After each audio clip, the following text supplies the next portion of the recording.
Welcome. How are you all? Thank you for coming. This is a great turnout. This is a very exciting day for us. This is the second installment of our YAWP series. It's a visiting writers series. And before I say anything else, I should again draw your attention to November 6th, where we have Tarfia Fazula is going to be on campus reading from her poetry. And I also want to remind you that the Montage Writers Series will continue in this room next week at 6 p.m. and we're going to be featuring original music from Nice Guys Finish Last. That's an acoustic duo, Kyle Gallatin and Chance Scott. And then we will have the short original films of Megan Lang as well. So this can be really, and of course open mic at 6 p.m.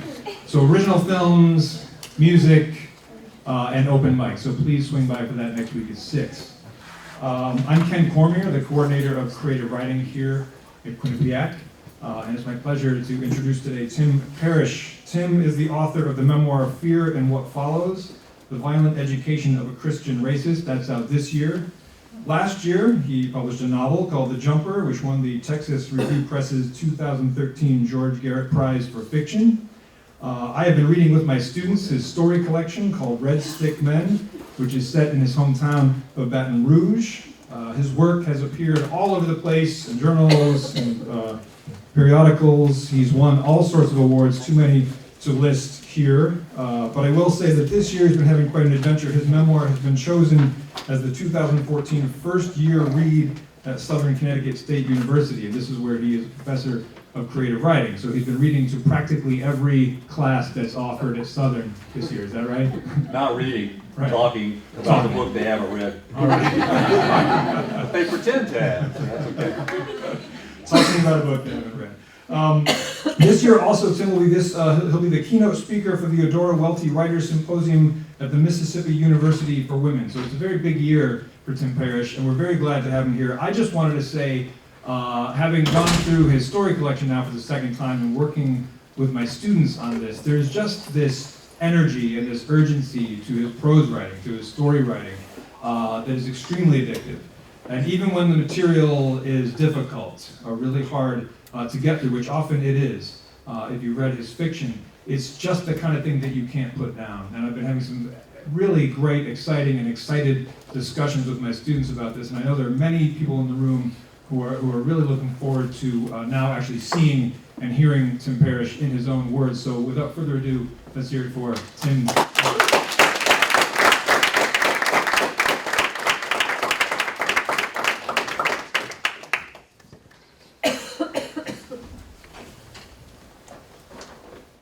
Yeah, you never actually want to read after an introduction, because you're like, okay, I can't live up to any of that, but give it a shot. Thanks so much for having me here today. That's a great turnout.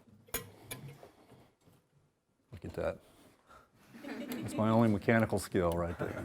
So, by the way, I don't know if y'all know that, how many of you know that Ken used to play in bands in New Haven at the Grotto and such? Do y'all know that?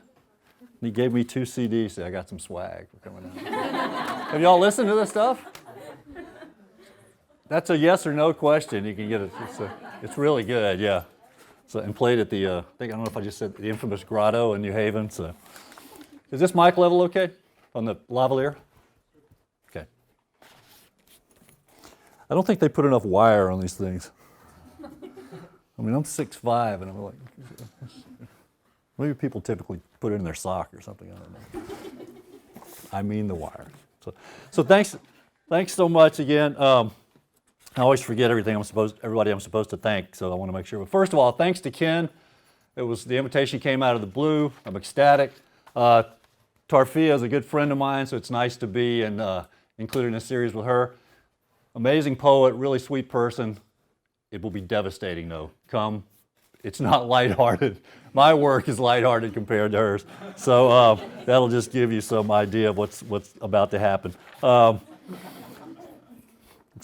And I'm going to try to be here, so I'll make jokes from the back to break the weeping. So anyway, I've never been on the campus before except just to wander around outside and hope I wasn't arrested by security. So it's nice to actually be inside. And most of you know, I guess, how many of you have read some of my stuff?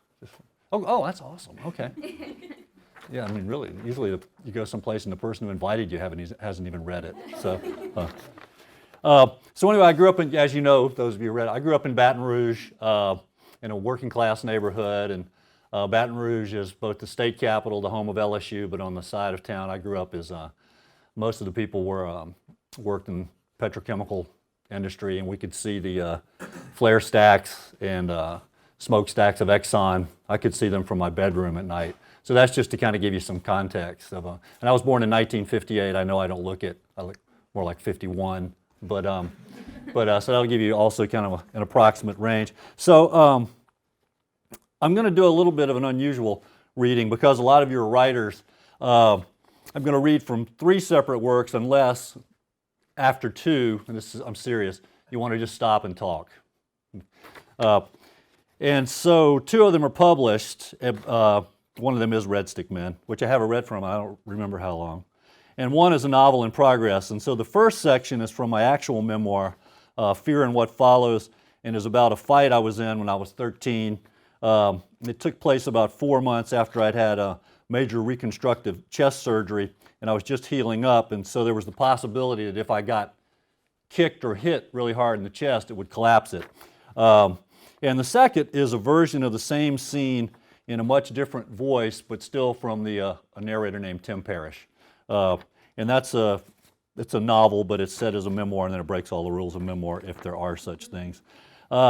So Ken already warned you about the nature of my subject matter. It's not, it's not usually a skip in the park, if anybody still skips in parks. In New Haven, I tend to walk fast. But anyway, so this is a beautiful afternoon, maybe the last one we'll have that's kind of summerish. I'm glad you're here to be assaulted by my work. But I want to do it because you're writers, just so you can hear a different approach to the same subject matter using different personas, different style, different intents, and maybe we can talk about that since a lot of you are. How many of you are writers as well? So good meeting. Okay, so we'll do that. So after I finish those 2 sections, then we'll see if you want me to read a little bit from Red Stick Men or not. Okay, so anyway.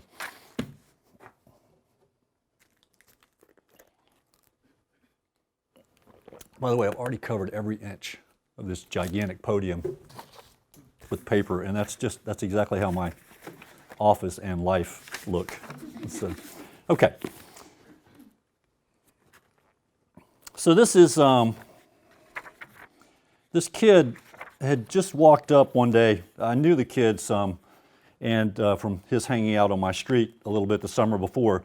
And he was kind of a transient, as I realized later, abused kid. And one day walking home from school, he just came up and punched me in the face, and I ran away. And so for like a week, I was tormented. I didn't tell anybody. And this is the morning when I decided I'm going to go confront the kid. On the morning I couldn't stand to avoid Lassiter anymore, I put on the green polyester bell-bottoms and mod puffy sleeve shirt Mama had laid out. And I was, again, 13 when this happens. It was only after I was dressed that I realized what a sissy I looked like. Still, I left them on. She'd bought them and loved them, and if I changed, she'd question me, something I was afraid might make me blurt out what I was going to do. I didn't speak as my friends and I walked to school. When we reached the shortcut that I'd been avoiding, I headed into it with the others. Little Johnny asked if I was going to fight. I nodded. Sausage and eggs rose in my throat. A bungee cord stretched tight between my sternum and my intestines. I walked with my eyes forward. My heartbeat spread across me as I entered the convenience store parking lot. There is profanity, of course. "Hey, f***er," Lassiter yelled. I turned. His long, dirty blonde hair lifted from his shoulders as he strode toward me. His arms swung wide, his boots clomped on the concrete parking lot. I dropped my book sack and handed my glasses to Richard. Lassiter and the backdrop of boys and girls by the convenience store blurred. All feeling went away, except for the nerves scurrying along the cut line of my chest.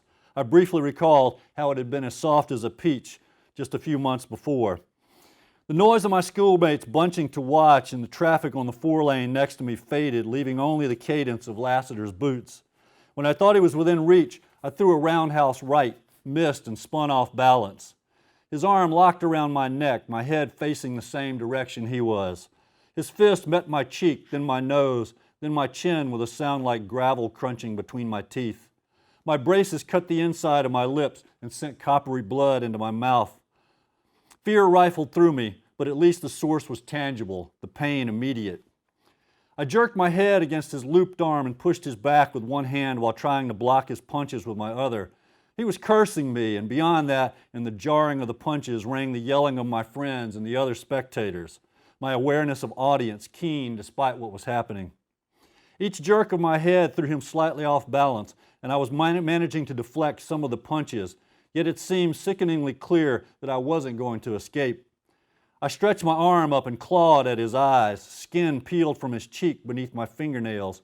He shrieked, and I clutched his hair, tugged downward, shoving his back at the same time.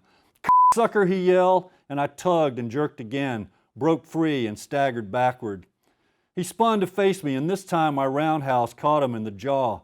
He stumbled, and I punched him again. I charged, pushed him to the cement, and jumped on him. We tangled, slugging and wrestling, both his smell and the stink of tobacco surrounding me. Then somehow he was on his feet, and I was on my knees. His square-toed boot came at me, and I ducked my head and covered my chest. The kick landed on the crown of my skull, that crunch again. I rolled and hoisted to my feet, and we were locked, grappling. We careened across yards of parking lot, trying to hold the other's arms, to keep the other close to avoid long-armed punches, and to land or block punches when we separated the least bit. Every muscle strained as if I were suspending my weight between two rock faces that were constantly shifting. My mind had never processed so much information. How to stay balanced as our legs intertwined, how he would try to hurt me next, how to protect my chest, how best to hurt him, how much I could stand to hurt him, whether hurting him would worsen the fight, what my friends were thinking about my scratching and pulling hair, whether some adult would break us up, how badly I was already hurt, whether I might die, whether I might lose. At the same time, I was trying to block the pain and the fright. Want to take a breath? I know this is... It's just up here, it's like oh, so, it's better to be up here. So. We spun and spun. Lassiter grabbed my hair and huffed. "See how it feels?" We stumbled over a slight drop, then the blaring of car horns and the crossing guard's yells told me we were in the middle of the road. For a second I thought she might stop us, but we kept clutching. Already I was tireder than any football practice had ever made me. A massive ringing like feedback cluttered my head. We broke apart for a flurry of punches that took us back into the parking lot, then we tangled again. We tripped and went down hard, me diagonally on top of him, my back on his stomach. I held his arms as darkness flitted at the edge of my consciousness and black mist rose before my eyes. His breathing was the only thing I could hear outside the noise in my own head. "I'll kill you," he wheezed. I turned my head and saw scratches down his cheek, felt a twinge of shame before fatigue heavied me again. I wondered how I would find energy to fight anymore, knew that the magic kid words, "I give," would not apply here, knew that neither of us would consider saying them anyway. Lassiter's arm squirmed beneath me, not trying to escape, but doing something I couldn't decipher. Then suddenly he was sliding away. I staggered to my feet and saw Gyro, a notorious 16-year-old criminal, drag Lassiter a few feet off before Lassiter made it to his feet. I thought they would both attack me, but Gyro pulled him to his ragged-out Ford, tossed him in, flipped me off, and laughed as he went around to the driver's side. They peeled out. My breakfast came fully into my throat, and I swallowed it again. I bent at the waist and touched the ridge of my chest. My heartbeat shook the bone. My shoulders and neck spasmed like whiplash. The scene around me pulsed, the lights dimming and brightening.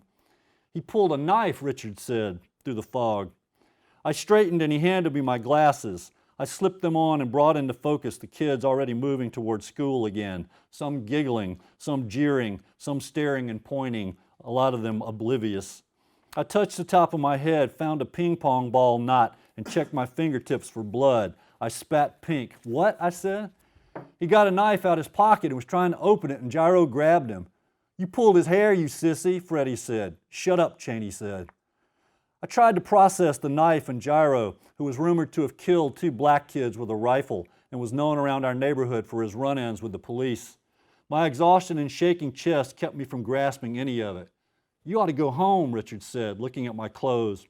My collar was ripped, a button was torn, dirt was ground into the knees and elbows, dust coated me. Richard handed me my book sack. The small heft tweaked my bicep. "Y'all fought for like 10 minutes, Cheney said. You stopped traffic." "You going home, sissy?" Freddie said. Streamers of smoke rose on the horizon from the refinery stacks off by the Mississippi. The long angle of the morning sun struck me as impossibly normal. I shook my head. "We better get to school," little Johnny said. We moved toward the crossing lady who stood with her fist on her hips. From the convenience store, some of the hoods hooted and cussed me. The crossing lady scowled. The guard stepped to the middle of the road where I'd been just a few minutes before. She held out her arm. "I thought you were a nice boy," she said. A picture of Lassiter slipping a knife from his pocket drifted to mind. I had no idea what was supposed to happen next.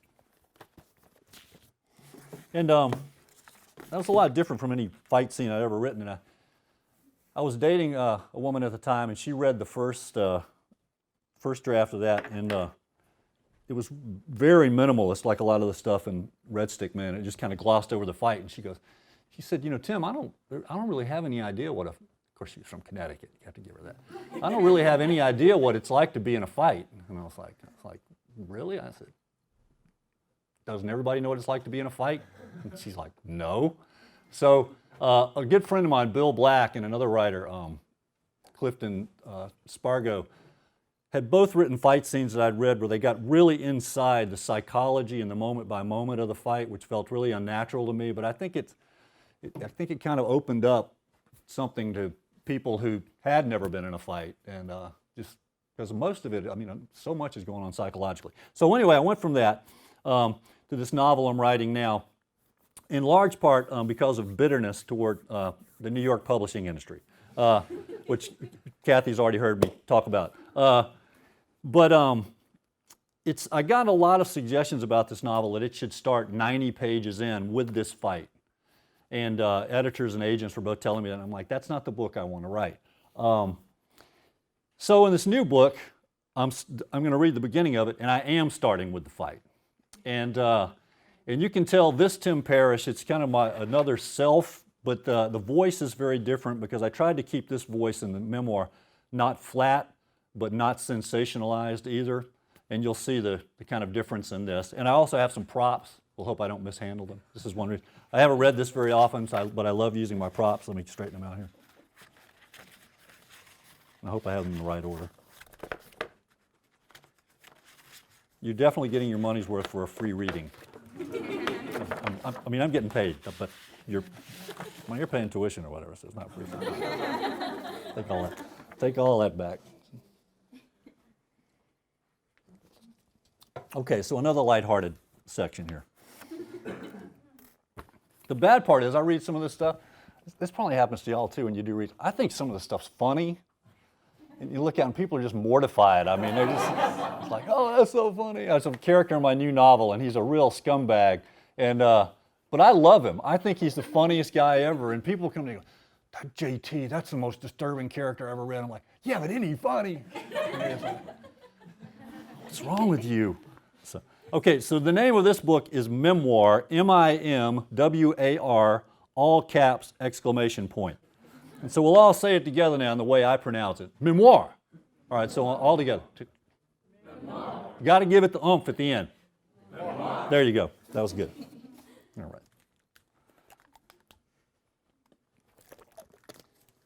right. Okay, so this is the first chapter, which is called On the First Day. I smelled him from memory before he got within 10 feet, as if somebody had swabbed my nostrils with nicotine and 3-day armpit. He clomped on at me, long greasy hair swaying, 1970 de rigueur, teenage hoodlum army jacket swinging loose, his pimple-ravaged face in my mind's microscope from his days the previous summer hanging on our street with a faggy, sadist, transient neighbor. I turned because of his barrage of cursing hitting my mama's boy 7th grade ears. Me, a cusser myself, and veteran of many a neighborhood scrap, but never the object of beslutted mother's psychotic son. Am I vulgarly reaching you yet? Isn't this what you want in a man's memoir, if not some corn pone, I love my mom and daddy, quasi-lyrical down-home wisdom, then some sensationalism to stir the vicarious? There's no bitterness in this at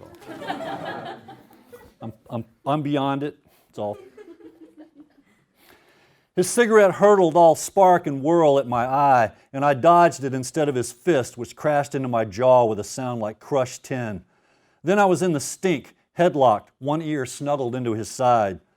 He took to punching me, sinking my glasses into my sockets and sending red waves through my brain. He was beating me, whipping my ass, no doubt, no precedent. Even in this, I was aware of my sphincter pulsing and the possible humiliation of shitting my new pants right there in front of the horde of kids on the way to school and the small tribe of hoods by the convenience store from which my attacker had unposed himself. Blackness misted up behind my forehead, distantly similar to the passing out I'd almost done when my lung collapsed during basketball practice 3 years earlier in 5th grade. He was knocking me unconscious, coup contra coup, my gray matter sloshing between my skull walls like a tomato in a kicked bucket. I opened my mouth, tasted his rancid skin, fitted my teeth around the cord of his cigarette-scarred forearm muscle and bit. Yeah, I felt my teeth pierce him, then my tongue caught the copper flavor of his juice. I vampired that motherfucker.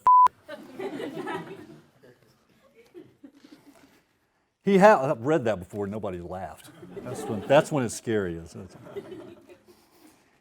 He howled, jerked his arm, and I pushed off. He kicked at me, waist bent, and connected square-toed boot with forehead, sending me down. He charged. It was all pain and beyond reality now, so I popped back up and gave him one in the gut, just like my badass cop bro had shown me. Punched him in the nose when he doubled, wailed a little on his ass as we careened across the bleak apartment complex parking lot. Somehow my head processed the yells of my friends and the other kids gathered, allowed in a smidgen of shame that I'd bitten this kid, accepted the fear that poured through me like somebody's urine. It was bright morning. South Louisiana cumulus piled high like God's whipped cream, while the smokestacks of the refinery where my old man worked chuffed pretty poison on the horizon. 5 minutes before, I'd been thinking of my dick and how just yesterday the sight of Rosie Chauvin in social studies had sent it embarrassingly straight mid-class. Thinking how Miss Greenmeyer, my English teacher, was a crabby bitch who needed a sentence diagram worked up her asshole. I didn't change her name either.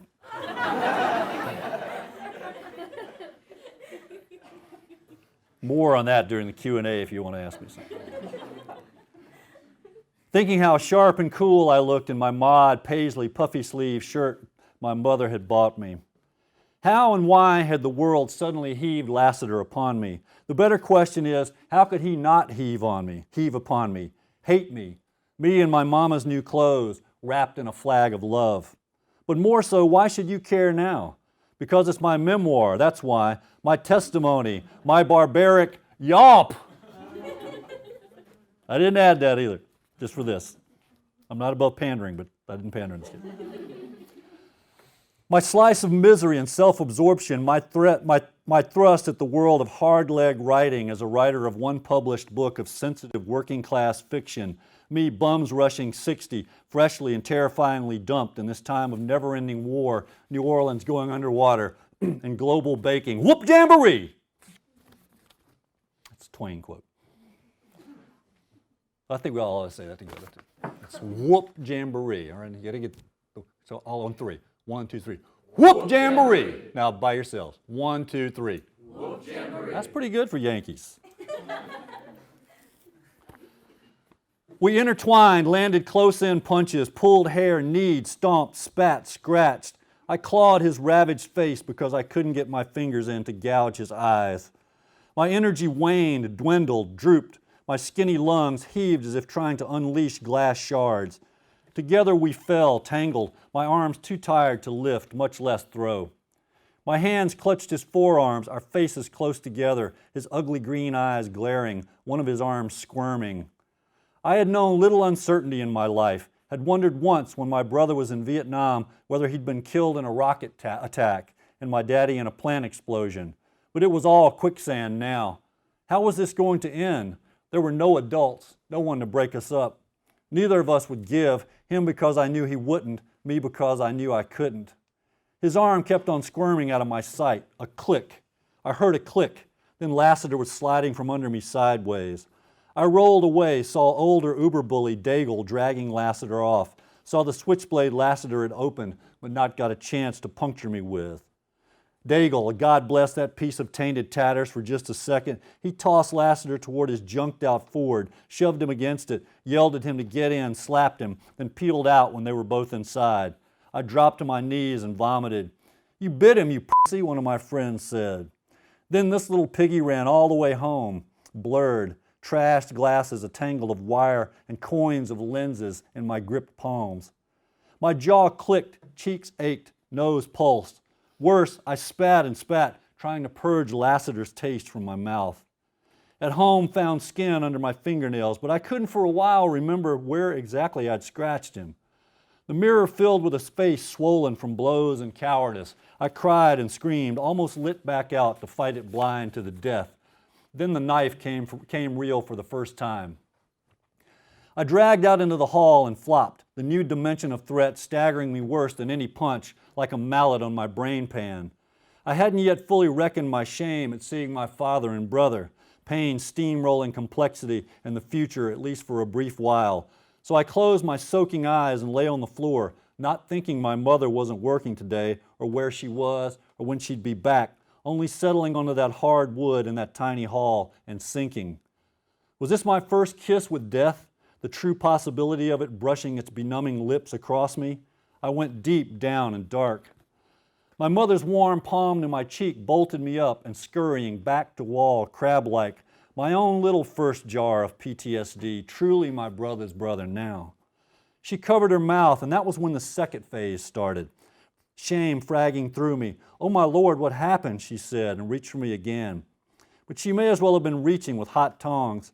I didn't want human touch or sympathy. I did, of course, but I couldn't stand it. All touch transformed to pity, ready to sledge out the rickety supports of self Lassiter had unsteadied with one vicious bout. She levered me up and into the bathroom where the shrapnel of my glasses perched on the sink. With soft cloth, she sponged my purpling eye and soaked away the iron rims of my nostrils. My legs wanted to give way again, maybe even go to sleep finally, in the way I've always battled since. Battle hard right now, maybe in part the genesis of my telling this story. She guided me to my bedroom and put aspirin in my hand and told me to drink, and I did. "Tell me what happened," she asked again, and in summary I told her, except for the knife, as if speaking of it would hone its blade and bring it into my house. "Go to sleep," she said, and tried to smooth me out.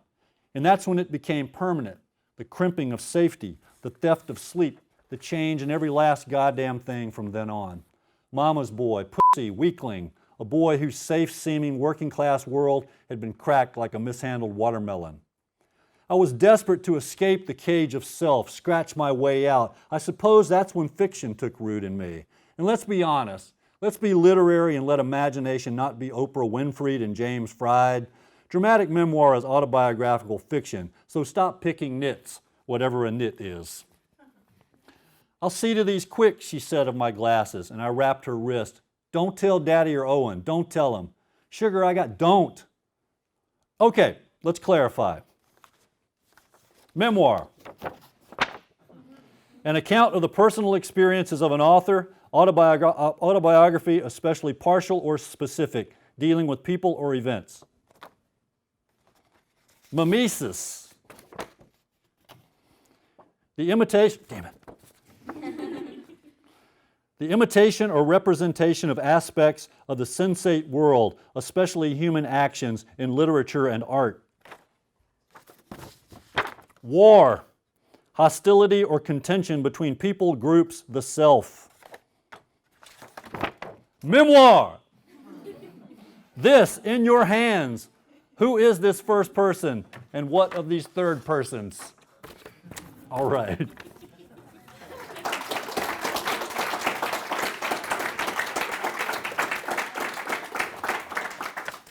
This is the craziest word. Just all the lines in it. So crazy that it tore part of it itself. I know, really, it is. It was squirming to get out of its own etymology. So do y'all want me to read just a little part of Bonnie Lede from Red Stick Man? I heard some of you, or you want me to? Okay. My favorite is Roustabout, but people love the Bonnie Lede, and I do too. And let me tell you a quick story about Bonnie Lede. So I had a particularly brutal workshop professor when I was getting my Master of Fine Arts, My second workshop, just to give you an example, well, we sat at a long table. There were like 12 of us, and he put the writer at one end, and he would sit at this end. And he was redheaded and pale, and they called him Red Don. That was sort of the MFA. So, and there was this thing called getting Hendryized. That was his last name. And so we were all like, what the hell is getting Hendryized? Well, my second workshop. Henry was sitting there. He didn't typically speak during the workshop. He just sat there, and you could tell whether or not he was getting mad because he really turned red. And he started to shake. We didn't know he had Parkinson's yet, but it didn't matter. The motherfucker was just getting mad. I mean, so at the end of mine, he goes, and the writer's not allowed to speak. I mean, it's the dome of silence. If you've ever seen Get Smart, when they had the dome of silence come down, that was what it was like for us. So we just had to sit there and take it. And so at the end, it wasn't funny that night. He goes, just giving a story, and there's silence, and he let it go on for a while. He goes, this! He threw it at me down the table. It's hyperbolic crap! I was like, oh, I guess that's not good. And then it got worse. But anyway, so years passed, and I finally wrote a Bonnie Leday and submitted it to the workshop. And Bonnie Leday originally had a lot of characters in it. It was kind of a neighborhood ensemble thing. I got all these people in there, and there wasn't the center, the kind of clear center of it now. And so at the end of that workshop, I noticed he wasn't red, and he wasn't shaking too much. And he goes, Mother, Jeb, Bonnie, write it. And I was like, this is brilliant. And so that's what I did. So that's the story of Bonnie Leday, the ugly beginning and where we got to. So I'll just read the start unless somebody's got a particular part they want me to read from it. Okay. All right. So this is just the first scene. And I get to do my Cajun accent, which has been approved by actual Cajuns. So not all, but some people who came to my readings.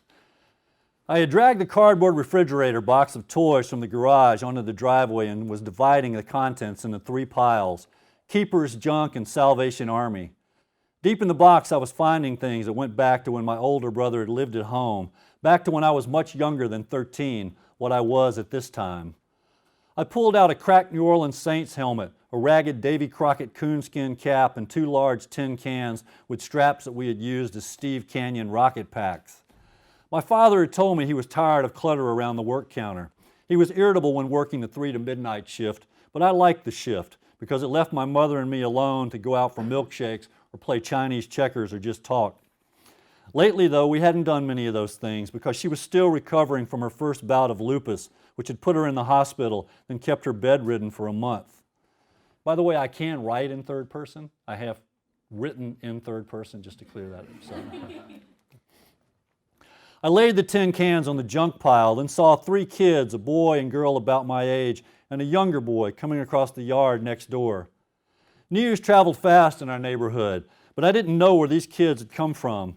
The older boy led the way, smiling and smoking a cigarette. He wore an army shirt with cut-off sleeves. Blackheads peppered his face. "I'm Blaine," he said, his Cajun accent so heavy it took me a second to understand his words. "This my little brother Roland and my sister Bonnie." "I'm Jeb," I said. Roland was shorter and chunkier than Blaine and stood with his hands plunged into his pockets and his shoulders slumped. As he stared at the toys on the concrete, his eyebrows slanted in a frown toward the bridge of his nose. The girl, Bonnie, hung back, wiry inside a faded paisley summer dress. Her short black bangs were pulled to the side and held by a plastic barrette. Her nose was pointy, her cheeks sunken below high ledges of bone. Now that she was nearer, I saw that she was probably the oldest of us. "Our old man and us, we just moved in," Blaine said, then ground his cigarette on the drive.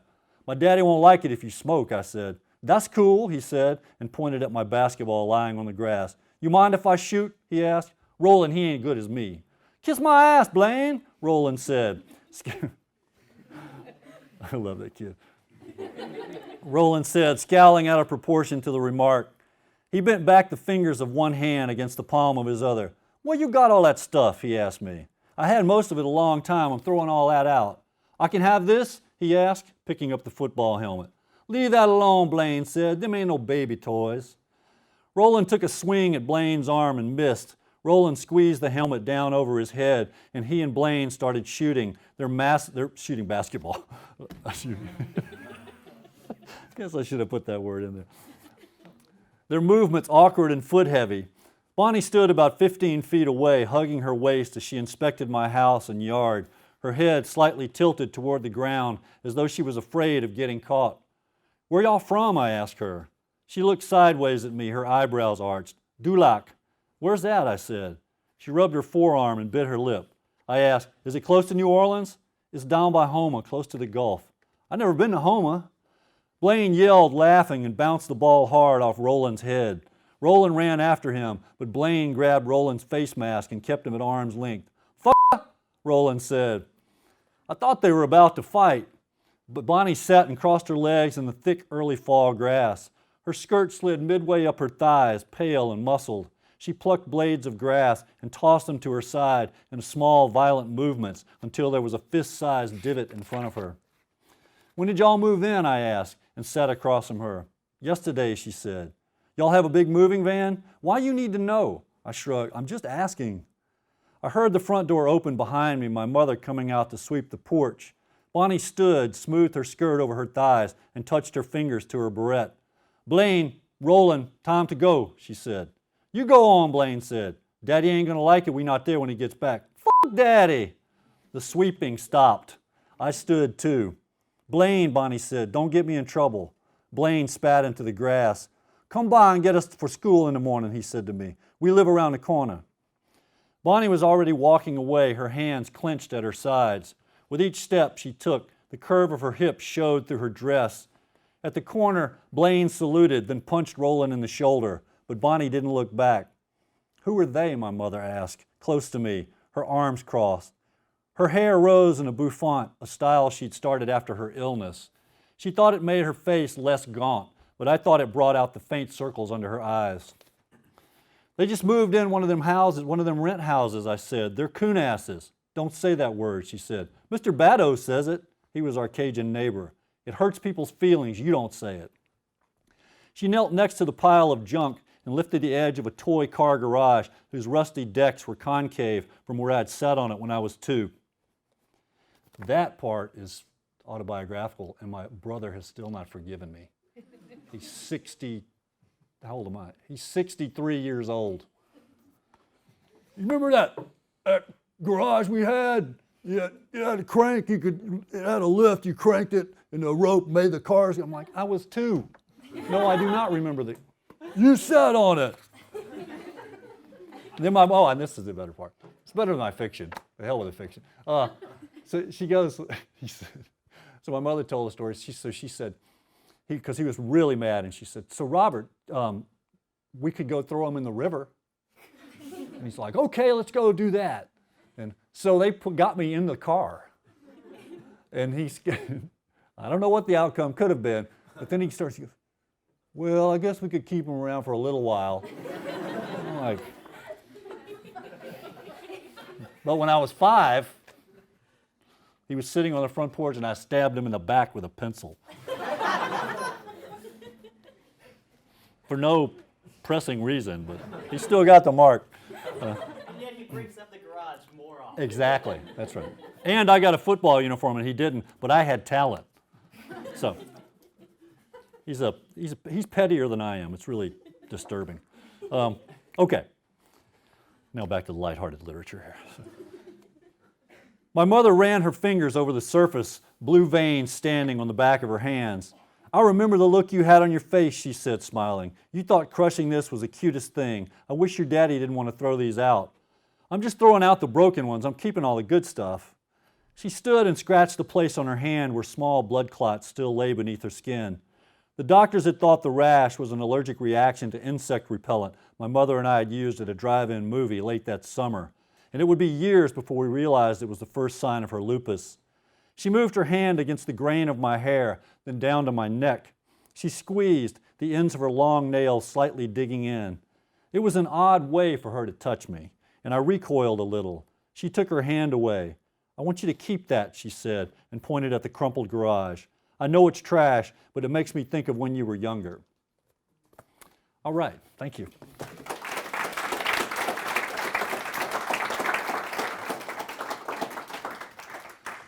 All right, so questions? Comments? Money you want to give me? All happened at once. We'll go like this. Yeah. Why was your teacher a bitch? Oh yeah. Well, she was a good teacher. I mean, she did teach grammar well. But the kind of nail in my feelings toward her was we were playing in the intramural football championship, and I had to miss her class, and I didn't tell her or something, so she gave me an F on the test, and I was like, actually I wept. The coach came. I went back to coach. "She gave me an F," which is, after we'd won the championship, it was not the ideal thing to be weeping in the gym. It kind of took my credibility away. But so I got a C in her class. I'd never had a C before. So yeah, it was ridiculous. And then she told a friend of mine later. She goes, "Tim Parrish was the most brilliant student I ever had." And this is like, I heard this 30 years later, so I still was like, "Why'd you give me a C?" I don't get over anything. I am completely unrealized as an adult. So yeah. What was your method for arranging all the stories in Red Suit? I had my editor and I talked about it a good bit. She had the crazy idea at one point for me to turn this into a novel, which I don't understand. She's a really good writer, Maura Crone, and I was just like, "Maura, you're out of your mind. It's not a novel." So we arranged it. Obviously, the first 3 stories are connected, and let me look at the order again. So they're all connected by Jeb, and then I wanted to break it up some. Free Fall is sort of it's a little bit more fantastical, and actually that's what my new novel is. It's loosely based on that story. It's called The Jumper. So, and then Exterminator, bringing back in the family stuff, with Jeb's brother's voice. And then Roustabout, of course, the last ones, 4 of the last 5 stories are told outside of the family with that one hardware man story and then kind of bringing it all together. So that was sort of it. I wanted to give a lot of the family stories at the beginning, but then shift tones, shift point of view, and shift subject matter a little bit. So that was it. And she had the great idea about, it starts with a flood and it ends with a flood, which that was not my move. Which is why I wish I could have had an editor for my last 2 books. That would have been nice, I think. So, but yeah. So, John, where are you, John? I can't see you. There you are. I just wanted to say that when you read the fight scene in the memoir, I know you said that it seemed like you read other versions of it and it felt unnatural about having it going moment by moment. That fight scene seemed to me, at least from my memories of similar fights, that really natural, because it was not only how time slows down, but also just the sensory overload of it all. Like, you're constantly aware of what he's doing, what the kids over there were doing. How did you think that through, that sort of trying to capture that, the sensory part of it? By the way, John's a former student of mine, now a PhD, teaching here.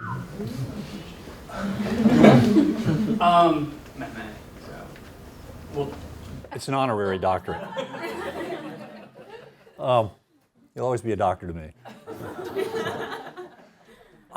With that, I really just slowed down, and it was one of the big violent events I can remember pretty clearly, and I just slowed that down and kind of went step by step. And then, the artifice would come, or the parts where I thought it through pretty carefully were like when I had the stream of thoughts through my head, and that obviously probably wasn't all happening in my head in a linear way, but that was sort of the universe of fretting that was in me, and I crafted that to put it together.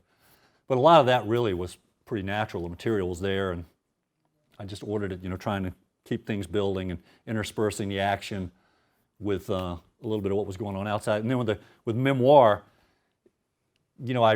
I went a lot further, and there are kind of almost full stops in there where there's this reflective voice that comes in and looks at the sky, and I kind of wanted that tension between those 2 voices, and I think I probably learned how to do that from writing the other one. So, I almost never won a fight. Did you win any fights? I know, it's terrible. Even the ones I won, I felt bad about. And there may not even be ones I won. I mean, I won one, I know that. And somebody over, yeah. You mentioned like abuse and domestic violence, Yeah. throughout a lot of your stories. Was that based on a personal experience, or was that just something that was common in Baton Rouge, Louisiana at that time? Well, I'm sure, I'm sure there was a lot of it going on. There was definitely an undercurrent in our neighborhood. We were, we were sort of upper, lower middle class, heading toward middle class, and we were probably one of the wealthier families in the neighborhood I grew up in. When there were kids, not that there's an exact correlation, but there is a lot of stress for people who don't have much money. And the kids I knew who were coming out of those situations, I think were suffering a lot of abuse in that neighborhood. And some of that stuff in here is based almost exactly on things that were happening in the neighborhood. Not Bonnie Lede exactly, but some of them. So, yeah. But there was good stuff too. I just like to write about the bad stuff. Yeah. What was the inspiration for the cover of Red Stick Men? Oh, this is awesome. Yeah. So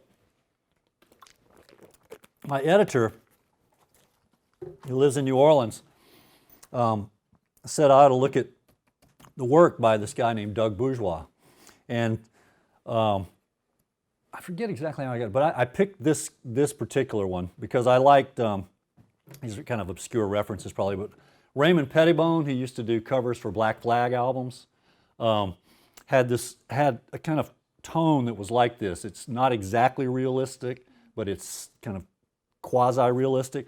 And then it just really reminded me of the character in Complicity, who's, Trish, the one who shoots the other guy, and he tears his shirt off, and that guy, he just seems like a really lonely guy.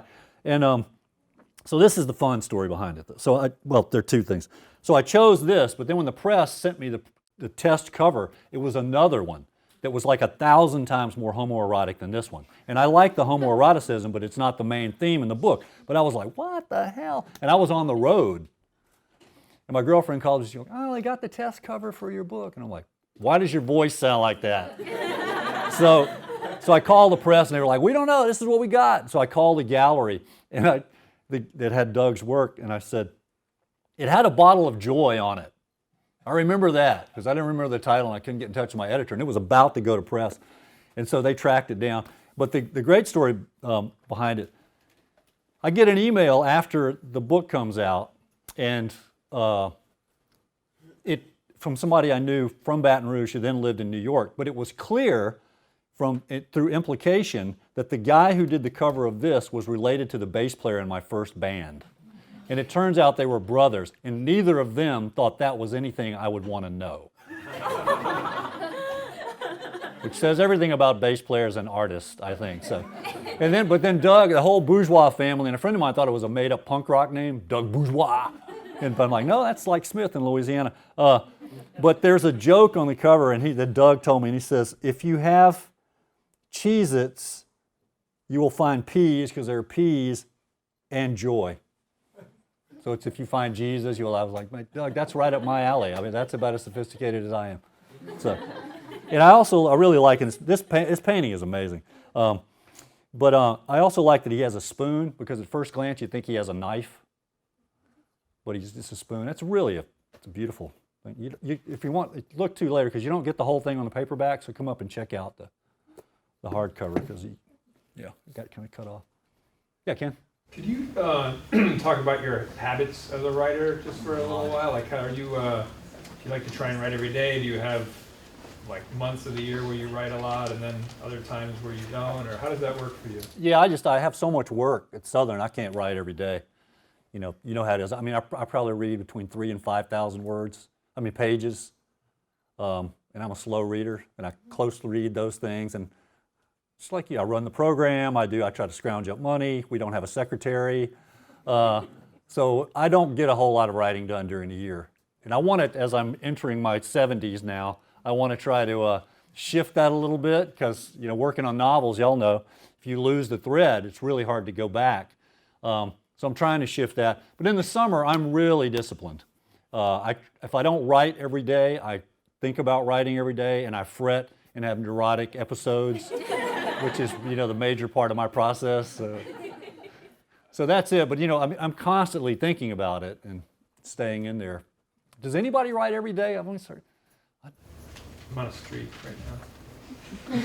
Very little, very little. Good for you. Good for you, though. It's nice to keep that in there.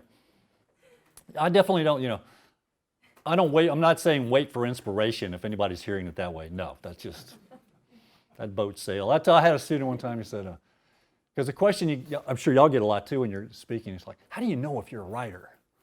And I'm like, it's like having a virus or OCD. That's how you know when you can't not write. Because let's lay out the options. You sit in a room by yourself doing something that nobody in the world probably cares about, and you will receive no tangible remuneration for. Or you could be with somebody you like outside on a beautiful day like this. If you're religious, you could be at church. You could be drinking a beer. But you're sitting alone. So does that sound appealing to you? If it does, you're a writer. And that's really that's it. I mean. This is my process.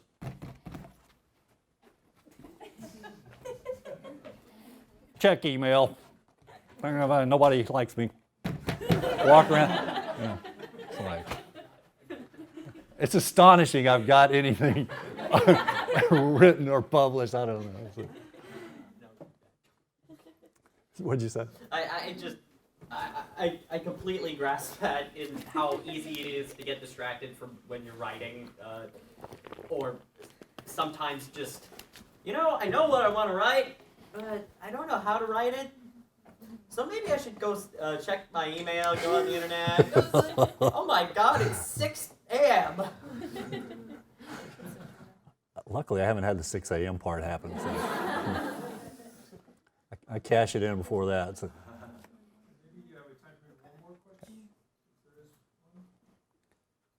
We got two. Yeah, back here. And we get you. So 4 of your stories had to do with Jeb and his family, obviously. Was there ever a point where you thought the whole collection would be about Jeb, or at least in some way following Jeb and the family, or was that never really part of your... No, because I never thought about it as a collection so much. I mean, 5 of the stories were my graduate thesis, but I just I wrote the ones I thought about, and actually forgot for a long time I had written the first story in the collection. I'll try to be quick, and I never am. But I had this agent, and she took me on because she wanted to sell this collection, but I didn't think the collection was finished. I thought it needed one more story. And then that story turned into 4 years of a novel that nobody wanted. And then I went back and I remembered I had written the last story years before. And then as I told Kathy just now, then I sold it on my own to University Press of Mississippi and then called my agent, and she's like, what the hell? And then she dumped me. So it was really a precursor to my entire relationship. Yeah, and the last one.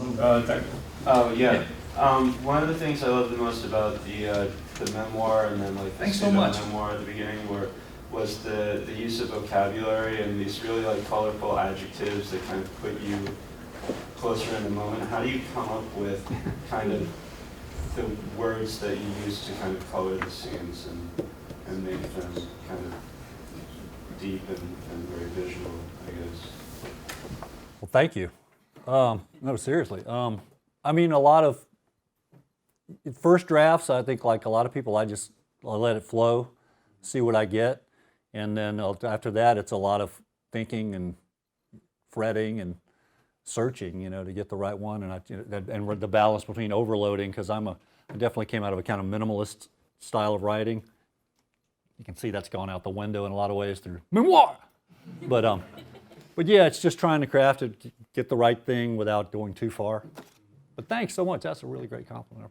Y'all have been wonderful. Thanks so much. Thanks again. Thank you.